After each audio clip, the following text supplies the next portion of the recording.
Cities by Italo, Calvino. Esmeralda. In Esmeralda, city of water, a network of canals and a network of streets span and intersect each other. To go from one place to another, you always have the choice between land and boat.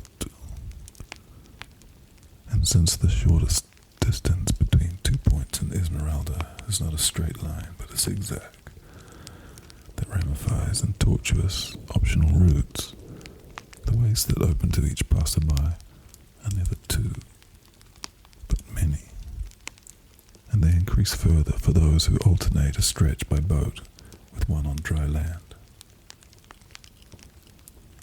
And so Esmeralda's inhabitants are spared the boredom of following the same streets every day.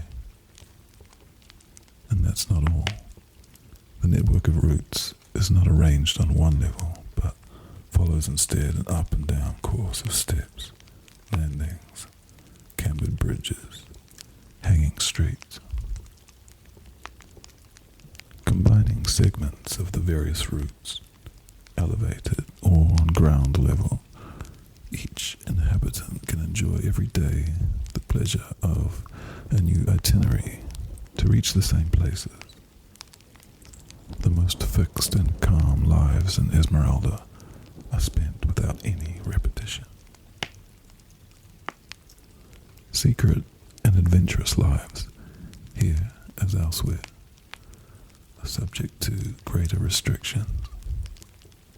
Esmeralda's cats, thieves, illicit lovers move along higher, discontinuous ways, dropping from a rooftop to a balcony, following gutterings with acrobat steps. Below, the rats run in the darkness of the sewers, one behind the other's tail. Along with conspirators and smugglers, they peep out of manholes and drain pipes. They slip through double bottoms and ditches. From one hiding place to another, they drag crusts of cheese, contraband goods, kegs of gunpowder, crossing the city's compactness, pierced by the spokes of underground passages. A map of Esmeralda should include, marked in different colored inks, all these routes, solid and liquid, evident and hidden. It is more difficult to fix on the map the routes of the swallows who cut the air over the roofs, dropping long invisible parabolas with their still wings, darting to gulp a mosquito, spiraling upward, grazing a pinnacle, dominating from every point of their airy paths all across the city.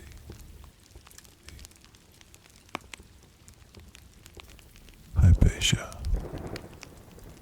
Of all the changes of language a traveller in distant lands must face, none equals that which awaits him in the city of Hypatia, because the change regards not words but things. I entered Hypatia one morning. A magnolia garden was reflected in blue lagoons. I walked among hedges, sure I would discover young and beautiful ladies bathing, but at the bottom of the water, crabs were biting the eyes of the suicides. Stones tied around their necks, their hair green with seaweed. I felt cheated, and I decided to demand justice of the Sultan. I climbed the porphyry steps of the palace with the highest domes. I crossed 6 tiled courtyards with fountains. The central hall was barred by iron gratings. Convicts with black chains on their feet were hauling up basalt rocks from a quarry that opened underground. I could only question the philosophers. I entered the great library. I became lost among shelves collapsing under the vellum bindings. I followed the alphabetical order of vanished alphabets, up and down halls, stairs, bridges. In the most remote papyrus cabinet, in a cloud of smoke, The dazed eyes of an adolescent appeared to me as he lay on a mat, his lips glued to an opium pipe. "Where is the sage?" The smoker pointed out of the window.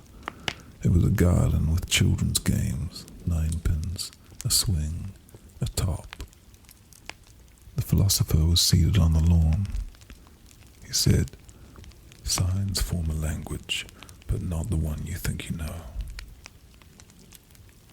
I realized I had to free myself from the images which in the past had announced to me the things I sought. Only then would I succeed in understanding the language of Hypatia. Now I have only to hear the neighing of horses and the cracking of whips, and I'm seized with an amorous trepidation. In Hypatia, you have to go to the stables and riding rings to see the beautiful women who mount the saddle, thighs naked, greaves on their calves.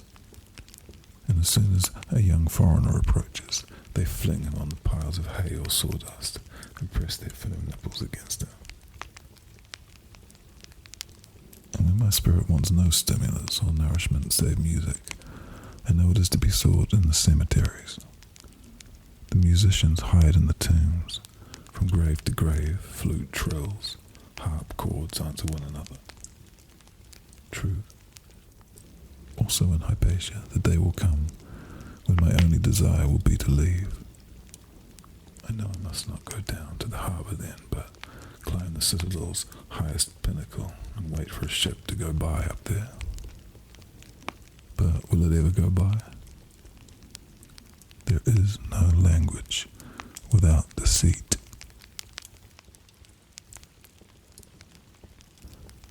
Melania. At Melania, every time you enter the square, you find yourself caught in a dialogue.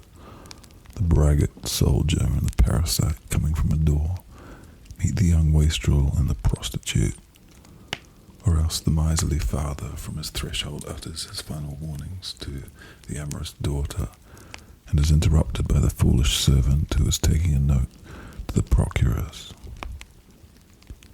You return to Melania after years and you find the same dialogue still going on. In the meanwhile, the parasite has died, and so have the procuress and the miserly father. But the braggart soldier, the amorous daughter, the foolish servant, have taken their places, being replaced in turn by the hypocrite, the confidant, the astrologer. Melania's population renews itself. The participants in the dialogue die one by one, and meanwhile those who will take their places are born, some in one role, some in another. When one changes role or abandons the square forever or makes his first entrance into it, there is a series of changes until all the roles have been reassigned. But meanwhile, the angry old man goes on replying to the witty maidservant. The usurer never ceases following the disinherited youth. The nurse consoles the stepdaughter, even if none of them keeps the same eyes and voice he had in the previous scene.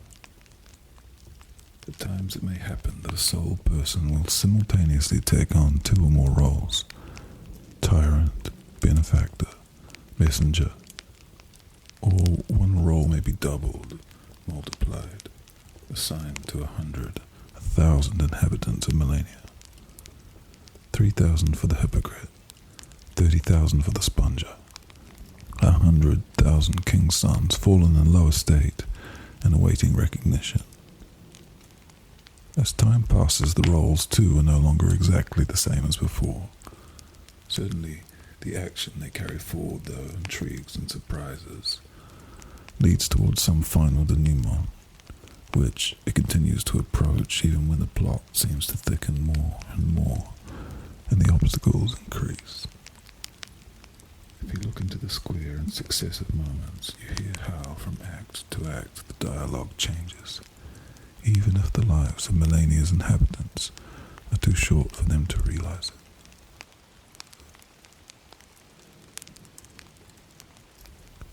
Despina. Despina can be reached in two ways, by ship or by camel.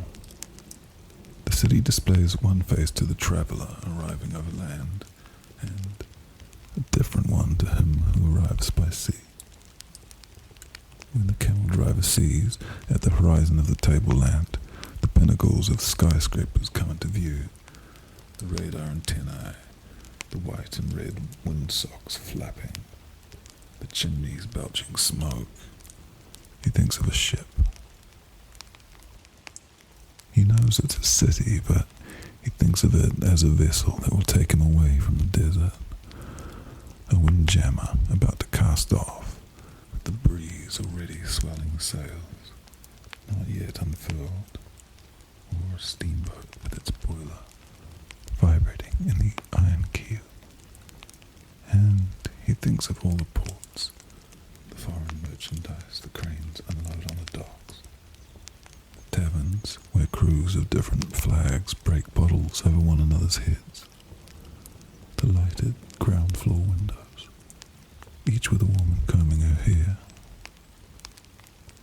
In the coastline's haze, the sailor discerns the form of a camel's withers, an embroidered saddle with glittering fringe between two spotted humps, advancing and swaying. He knows it is a city, but he thinks of it as a camel from whose back hang wineskins, bags of candied fruit, date wine, tobacco leaves, and already he sees himself at the head of a long caravan, taking him away from the desert of the sea, towards oases of fresh water and the palm trees' jagged shade, toward palaces of thick, whitewashed walls, tiled courts where girls are dancing barefoot, half hidden by their veils and half revealed. Each city receives its form from the desert it opposes, and so the camel driver and the sailor see Despina, a border city between two deserts.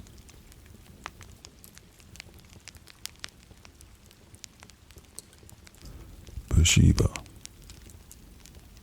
The belief is handed down in Beersheba that, suspended in the heavens, there exists another Beersheba, where the city's most elevated virtues and sentiments are poised, and that if the terrestrial Beersheba will take the celestial one as its model, the two cities will become one. The image propagated by tradition is that of a city of pure gold, with silver locks and diamond gates, a jewel city, all inset and inlaid, as a maximum of laborious study might produce when applied to materials of the maximum worth. True to this belief, Beersheba's inhabitants honor everything that suggests for them the celestial city. They accumulate noble metals and rare stones. They renounce all ephemeral excesses. They develop forms of composite composure. They also believe, these inhabitants, that another Beersheba exists underground, the receptacle of everything base and unworthy that happens to them. And it is their constant care to erase from the visible Beersheba every tie or resemblance to the lower twin. In the place of roofs, they imagine that the underground city has overturned rubbish bins with cheese rinds, greasy paper, fish scales, dishwater, uneaten spaghetti, old bandages spilling from them. Or even that its substance is dark and malleable and thick, like the pitch that pours down from the sewers, prolonging the route of the human bowels, from black hole to black hole, until it splatters against the lowest subterranean floor, and from the lazy, encircled bubbles below, layer upon layer, a fecal city arises, with twisted spires. In Beersheba's beliefs, there is an element of truth and one of error. It is true that the city is accompanied by two projections of itself, one celestial and one infernal, but the citizens are mistaken about their consistency. The inferno that broods in the deepest subsoil of Beersheba is a city designed by the most authoritative architects, built with the most expensive materials on the market, with every device and mechanism and gear system functioning, decked with tassels and fringes and frills hanging from all the pipes and levers. Intent on piling up its carats of perfection, Beersheba takes for virtue what is now a grim mania to fill the empty vessel of itself. The city does not know that its only moments of generous abandon are those when it becomes detached from itself, when it lets go, expands. Still, at the zenith of Beersheba, there gravitates a celestial body that shines with all the city's riches, enclosed in the treasury of cast-off things, a planet aflutter with potato peels, broken umbrellas, old socks, candy wrappings, paved with tram tickets, fingernail cuttings, and pared calluses, eggshells. This is the celestial city, and in its heavens, long-tailed comets fly past, released to rotate in space from the only free and happy action of the citizens of Beersheba, a city that, only when it shits, is not miserly, calculating, greedy.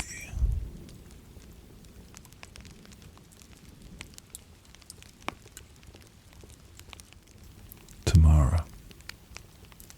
You walk for days among trees and among stones. Rarely does the eye light on a thing, and then only when it has recognized that thing as the sign of another thing. A print in the sand indicates the tiger's passage. A marsh announces a vein of water. The hibiscus flower, the end of winter.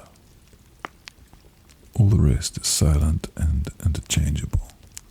Trees and stones are only what they are. Finally, the journey leads to the city of Tamara. You penetrate it along streets thick with signboards jutting out from the walls. The eye does not see things, but images of things that mean other things.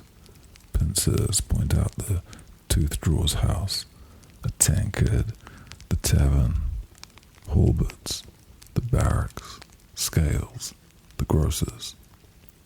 Statues and shields depict lions, dolphins, towers, stars, a sign that something, who knows what, has its sign, a lion, or a dolphin, or a tower, or a star.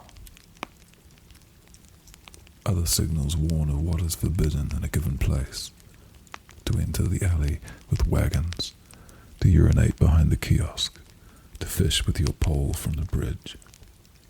And what is allowed: watering zebras, playing bowls, burning relatives' corpses.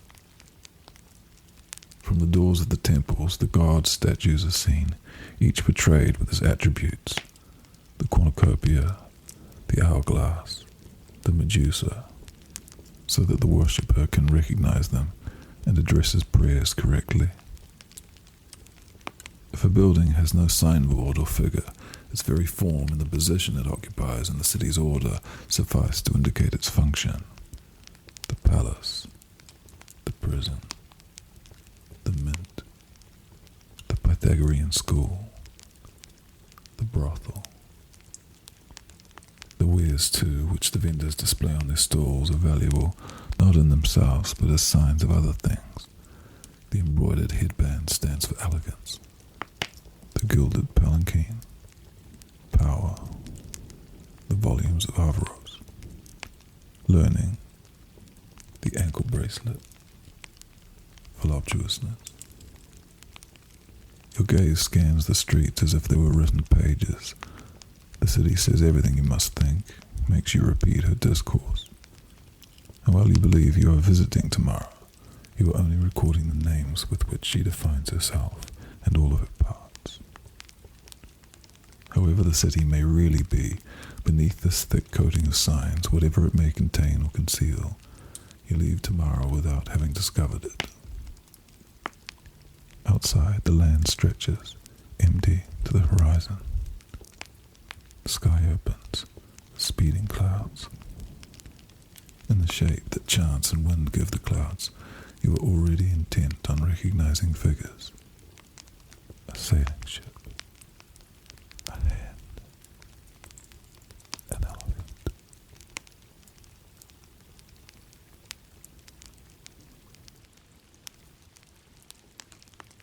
Laodamia. Like Laodamia, every city has at its side another city whose inhabitants are called by the same names. It is the Laodamia of the dead, the cemetery. But Laodamia's special faculty is that of being not only double but triple. It comprehends, in short, a third Laodamia, the city of the unborn. The properties of the double city are well known. The more Laodamia of the living becomes crowded and expanded, the more the expanse of tombs increases beyond the walls. The streets of Laodamia of the dead are just wide enough to allow the grave digger's cart to pass, and many windowless buildings look out on them. But the pattern of the streets and the arrangement of the dwellings repeat those of the living Laodamia, and in both, families are more and more crowded together, in compartments crammed one above the other. On fine afternoons, the living population pays a visit to the dead, and they decipher their own names on their stone slabs. Like the city of the living, this other city communicates a history of toil, anger, illusions, emotions. Only here all has become necessary, divorced from chance, categorized, set in order. And to feel sure of itself, the living Laodamia has to seek in the Laodamia of the dead the explanation of itself, even at the risk of finding more there or less. Explanations for more than one Laodamia, for different cities that could have been and were not, or reasons that are incomplete, contradictory, disappointing. Rightly, Laodamia assigns an equally vast residence to those who are still to be born. Naturally, the space is not in proportion to their number, which is presumably infinite. But since the area is empty, surrounded by an architecture all niches and bays and grooves, and since the unborn can be imagined of any size, big as mice or silkworms or ants eggs, there is nothing against imagining them erect or crouching on every object or bracket that juts from the walls, or on every capital or plinth, lined up or dispersed, intent on the concerns of their future life.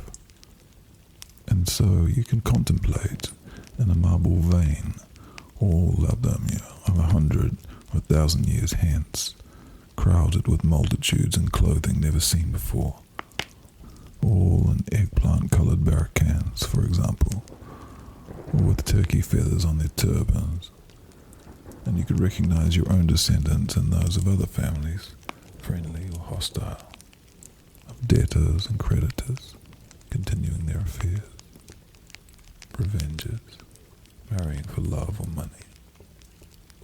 The living of Laodamia frequent the house of the unborn to interrogate them. Footsteps echo beneath the hollow domes. The questions are asked in silence. And it is always about themselves that the living ask, not about those who are to come. One man is concerned with leaving behind him an illustrious reputation. Another wants his shame to be forgotten. All would like to follow the thread of their own actions' consequences, but the more they sharpen their eyes, the less they can discern a continuous line. The future inhabitants of Laodamia seem like dots, grains of dust, detached from any before or after. The Laodamia of the unborn does not transmit, like the city of the dead, any sense of security to the inhabitants of the living Laodamia, only alarm. In the end, the visitor's thoughts find two paths open before them, and there is no telling which harbors more anguish. Either you must think that the number of unborn is far greater than the total of all the living and all the dead, and then in every pore of the stone there are invisible hordes jammed on the funnel sides as in the stands of a stadium. And since with each generation Laodamia's descendants are multiplied, every funnel contains hundreds of other funnels, each with millions of persons who are to be born, thrusting their necks out and opening their mouths to escape suffocation. Or else you think that Laodamia too will disappear, no telling when, and all its citizens with it. In other words, the generations will follow one another until they reach a certain number, and then will go ahead no further. Then the Laodamia of the dead and that of the unborn are like two bulbs of an hourglass which is not turned over.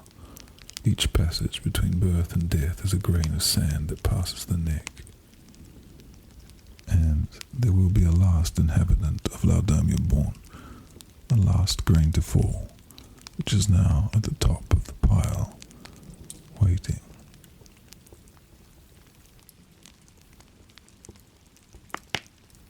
Octavia. If you choose to believe me, good. Now I will tell you how Octavia, the spiderweb city, is made. There is a precipice between two steep mountains. The city is over the void, bound to the two crests with ropes and chains and catwalks. You walk on the little wooden ties, careful not to set your foot in the open spaces, or you cling to the hempen strands. Below there is nothing for hundreds and hundreds of feet. A few clouds glide past. Farther down you can glimpse the chasm's bed. This is the foundation of the city, a net which serves as a passage and as support. All the rest, instead of rising up, is hung below. Rope ladders, hammocks, houses made like sacks, clothes hangers, terraces like gondolas, skins of water, gas jets, and spits, baskets on strings, dumb waiters, showers, trapezes,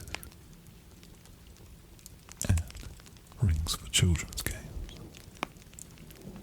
cable cars, chandeliers, pots with trailing plants. Suspended over the abyss, the life of Octavia's inhabitants is less uncertain than another city. They know the net will last only so long.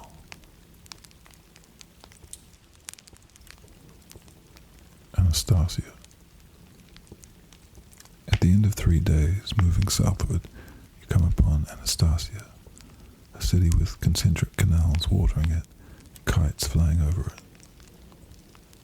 I should now list the wares that can profitably be bought here. Agate, onyx, chrysoprase,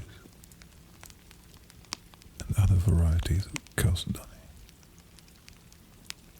I should praise the flesh of the golden pheasant cooked here over fires of seasoned cherry wood and sprinkled with much sweet marjoram. And tell of the woman I have seen bathing in the pool of a garden, and who sometimes, it is said, invite the stranger to disrobe with them and chase them in the water. But with all this I would not be telling you the city's true essence, for while the description of Anastasia awakens desires one at a time, only to force you to stifle them, when you're in the heart of Anastasia, one morning your desires awaken all at once and surround you. The city appears to you as a whole, where no desire is lost, and of which you are a part. And since it enjoys everything you do not enjoy, you can do nothing but inhabit this desire and be content. Such is the power, sometimes called malignant, sometimes benign, that Anastasia, the treacherous city, possesses. If for 8 hours a day you work as a cutter of agate, onyx, chrysoprase, your labor, which gives form to desire, takes from desire its form. and you believe you are enjoying Anastasia wholly when you are only its slave.